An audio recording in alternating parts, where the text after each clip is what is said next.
He was in front of me at the cafe, gray coat, hands trembling slightly as he reached for his wallet. I remember the faint smell of smoke on his sleeve.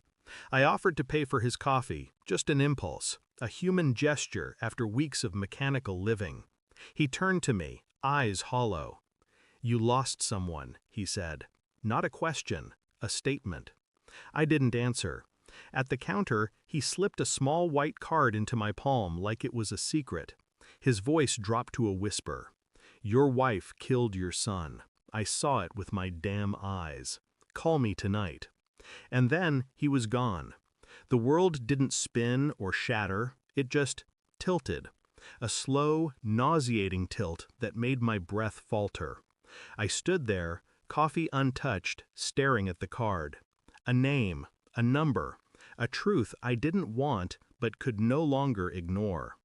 Outside, the sky broke into rain. Inside, something colder began to fall. Grief makes you slow, numb. You start accepting pain like background noise. But suspicion? Suspicion wakes you up. That night, I watched her, my wife. Her reflection flickered on the TV screen, her face too composed, too rehearsed.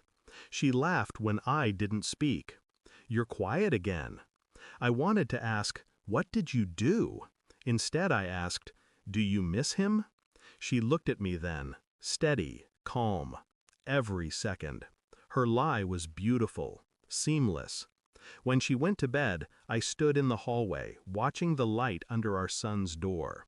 The police said accidental overdose. He'd been depressed, they said. Teenagers hide things, pills, secrets, pain. But my son never hid anything from me, except maybe the truth about her. I called the number. The man's voice was strained, scared. He told me he'd seen her arguing with my son outside the pharmacy 2 days before he died, that she'd shoved a prescription bag into her purse, that later that night he saw her at the trash bins, dumping bottles, gloves, something wrapped in paper. He didn't go to the police because she looked like she could ruin a man's life with one phone call. I didn't speak for a long time. Then I said, "Tell me exactly what you saw." The next morning, I requested access to the toxicology report through a contact at the department. There were inconsistencies, levels too high for self-administration. I traced the prescription to her clinic. She'd signed off on the medication. A sedative, one he'd never been prescribed. Every night after, I replayed her laughter, her comfort, her tears at the funeral. I studied them like evidence. She'd grieved perfectly, not a note off-key. And every time she said, "I miss him," I wanted to ask, "Do you miss watching him die?" But I waited. Patience became my weapon. It came on a Thursday, an envelope on my desk. The final lab confirmation. Foreign compounds mixed into his drink, traced to her practice. The poison wasn't meant to kill quickly. It mimicked depression, fatigue, despair. Her signature was right there, clinical, clean, final. That evening, I set dinner as usual. She poured wine, talked about work, about the world continuing without him. I handed her the report. She frowned. "What's this?" I said nothing. She read. Her breath hitched. Then silence, long and thick. Her hands trembled as she whispered, "You don't understand." But I did. I'd understood the night I saw her smile at the funeral. The one moment she thought no one was watching. It wasn't grief. It was relief. I told her I'd already made copies. One was at the precinct, another with my lawyer. She tried to cry. I watched, detached, as the performance faltered. "What do you want from me?" she asked. I poured my wine slowly. "Nothing. I just wanted you to know I know." Her face broke, eyes wide, mouth trembling, trying to hold the mask together. I stood up, reached for my coat. "You can finish the bottle," I said quietly. "You'll need it."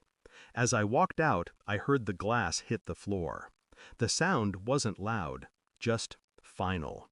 It's strange how quiet the world becomes once the truth is no longer hiding.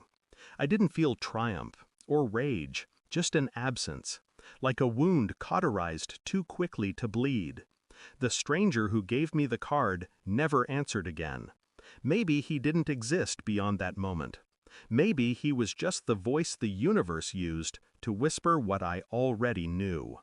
I visit my son's grave once a week. The ground feels colder each time. I leave no flowers, just silence. Because silence was what killed him, and now it's what keeps her alive. Every day, alone, surrounded by the echoes of the life she destroyed. She wanted control. I gave her eternity instead. And when I finally walked away from that house, I didn't look back. I didn't need to. Some truths follow you forever. This one walks beside me. Quiet, faithful, cold. Thanks for watching. Don't forget to like, share, and comment. Subscribe now to Cheating Stories Insight World for more amazing stories.